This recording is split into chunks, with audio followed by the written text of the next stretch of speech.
সাকিবুল হাসানের ক্রিকেটে ফেরার সম্ভাবনা রাজনৈতিক পট পরিবর্তন কি খুলে দেবে সেই পথ? বাংলাদেশ ক্রিকেটে নতুন মোড়। বাংলাদেশের প্রাক্তন অধিনায়ক সাকিবুল হাসানের জাতীয় দলে ফেরার সম্ভাবনা দিন দিন উজ্জ্বল হচ্ছে।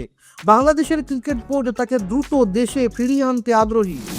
সাকিবের বিরুদ্ধে চলা সব মামলার নথি ইতিমধ্যেই সরকারের কাছে জমা দেওয়া হয়েছে।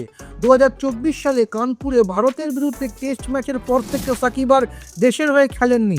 তিনি দেশের মাটিতেই একটি সিরিজ খেলে অবসর নিতে চেয়েছিলেন, কিন্তু শেখ হাসিনার সরকারের পতনের পর থেকে তিনি আর বাংলাদেশে ফিরতে পারেননি।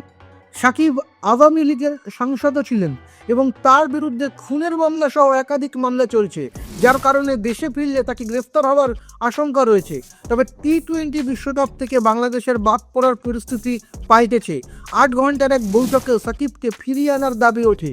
নতুন প্রধানমন্ত্রী তারেক রহমানের সরকার সাকিবকে ফিরিয়ে আনার প্রক্রিয়াও দ্রুত শুরু করেছে।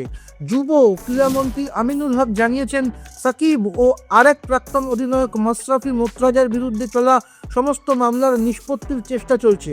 বাংলাদেশ ক্রিকেট বোর্ডের এক কর্তা জানিয়েছেন, সাকিবের মামলার সমস্ত নথি সরকারের কাছে পাঠানো হয়েছে।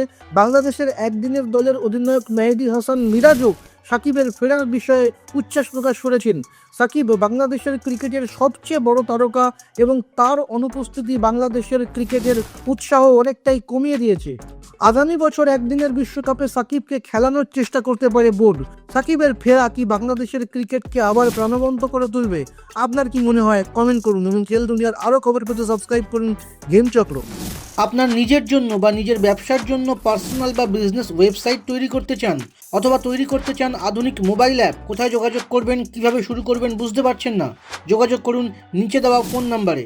আপনার সমস্ত প্রশ্নের উত্তর পাবেন এখানেই।